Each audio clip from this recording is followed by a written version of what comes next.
মাঠেই অঝরে কাঁদছেন এমবাপ্পে। এমবাপ্পের এমন কান্না সত্যি দেখা যায় না।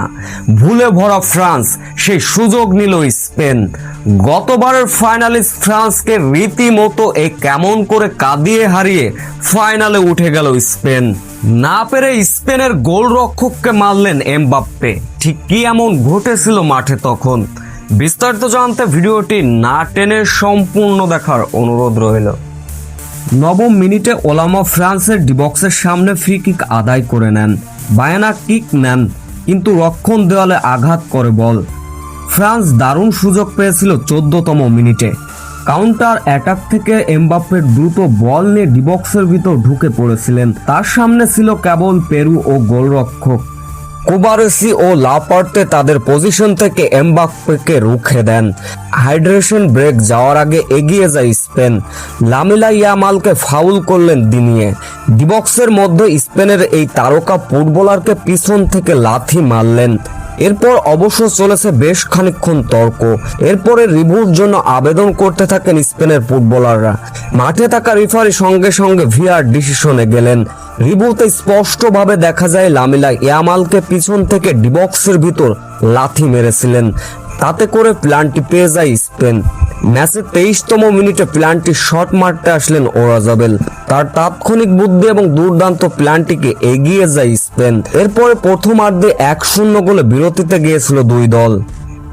দ্বিতীয় অর্ধে এসে যেন নিজেদের আবারও জাত চেনালো স্পেন। ম্যাচের বয়স যখন 58 মিনিট, তখনই আক্রমণে গেল স্পেন। 12 নম্বর জার্সি পরিহিত খেলোয়াড় পেদ্রুর আক্রমণ। পেদ্রু বল টেনে নিয়ে গেলেন। 10 নম্বর জার্সি পরিহিত খেলোয়াড়কে পাস করলেন। 10 নম্বর জার্সি পরিহিত খেলোয়াড় বলটি পেদ্রুর কাছে আবার পাস করার আগ মুহূর্তে পড়ে গিয়েছিলেন। তবুও পেদ্রু এরপর ডিবক্সের ভিতর বলটি রিসিভ করলেন। বল টেনে নিয়ে অসাধারণভাবে গোল করলেন পেদ্রু। তাতে করে 58তম মিনিটেই 2-0 গোলে লিড পেয়ে যায় স্পেন। রীতিমতো যা দেখে কাঁদতে থাকেন ওই সময় মাঠে এমবাপ্পে। ম্যাচের বয়স যখন 67তম মিনিট, তখনই আক্রমণে গেল এবার ফ্রান্সের দূরপাল্লা শট, কিন্তু স্পেনের গোলরক্ষক সেটাকে রুখে দিলেন। তাতে করে হতাশার মাত্রা আবারও বেড়ে গেল এবার ফ্রান্সের। ম্যাচের 75তম মিনিটে এমবাপ্পেকে অবৈধভাবে বাধা প্রদান করলেন স্পেনের ফুটবলার। তাতে করে ডিবক্সের একটু বাইরে থেকে ফ্রি কিক আদায় করে নেয় ফ্রান্স। তাতে করে গোল হবার সম্ভাবনা জাগলেও গোল করতে ব্যর্থ হলো এবার সেই ফ্রান্স।